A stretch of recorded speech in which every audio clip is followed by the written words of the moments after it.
Ladies and gentlemen, the evidence in this case is overwhelming. The evidence in this case is abundantly clear that Conrad Murray acted with criminal negligence, that Conrad Murray caused the death of Michael Jackson, that Conrad Murray left Prince, Paris, and Blanket without a father. For them, this case doesn't end today or tomorrow or the next day. For Michael's children, this case will go on forever because they do not have a father. They do not have a father because of the actions of Conrad Murray. Now, what this is fundamentally about is trust. Trust between a doctor and a patient.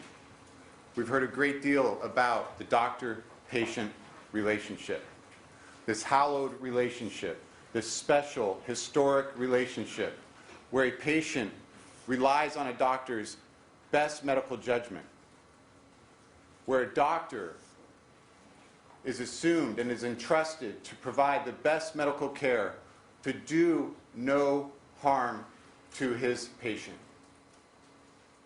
And that a doctor will use that best medical judgment and provide that best medical care regardless of the requests of the patient. Because a doctor has a legal duty, an ethical duty, to do no harm. A doctor has a duty to his patient. And from each and every doctor that you heard from in this trial, whether called by the people or the defense, you heard that if a request was made to provide medical treatment that could cause harm, that doctor in the end would have to say no and walk away. The doctor is the decision maker. The doctor is the one entrusted with the medical knowledge.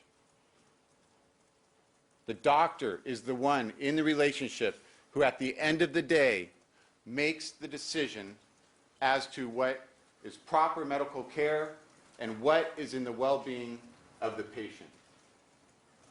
You've heard from many doctors in this case who told you that if they were presented with this situation, they would absolutely say no and walk away. Not only did you hear about that in a hypothetical sense, but you heard from specific doctors called by the defense who were presented with such a request and said no and walked away.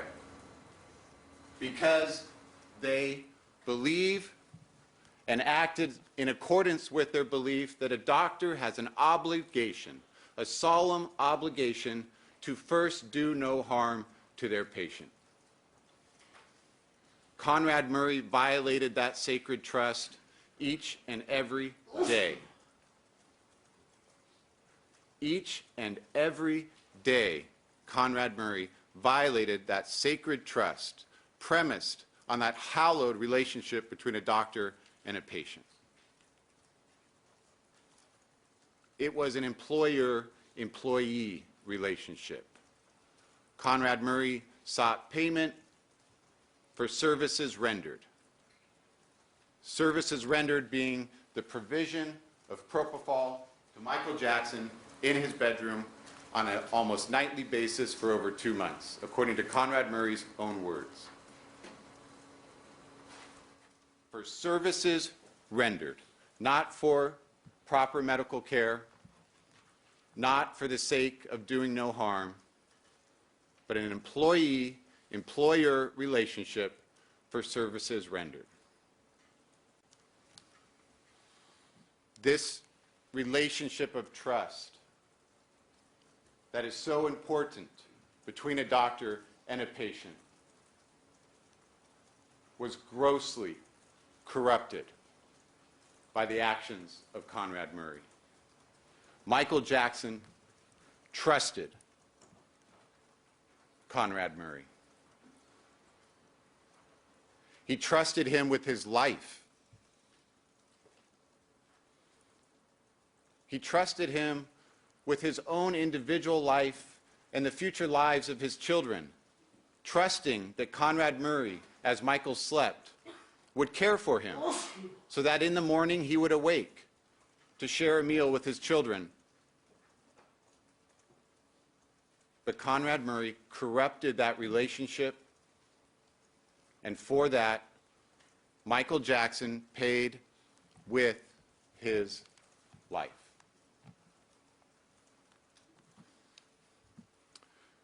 We know that on June 24th, 2009, Michael Jackson performed at the Staples Center, and by all accounts, great performance.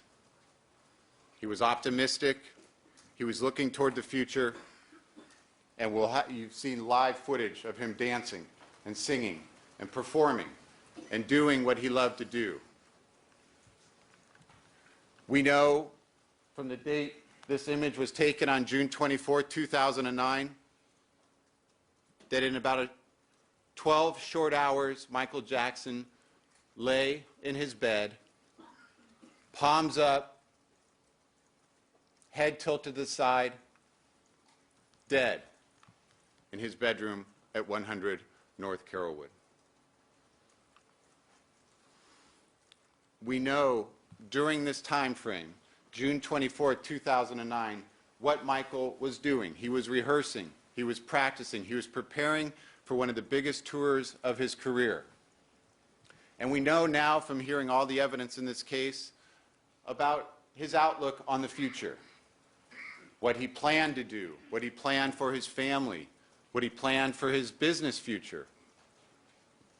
We know he was optimistic.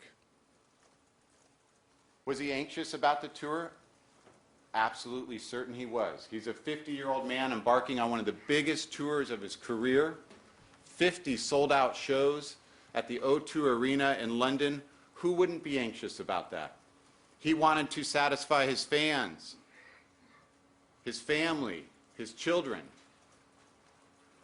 He was a creative genius and a perfectionist, and he went about these tasks striving for perfection, striving to perform at the top of his level, striving to satisfy the fans that had been so loyal to him for so many years.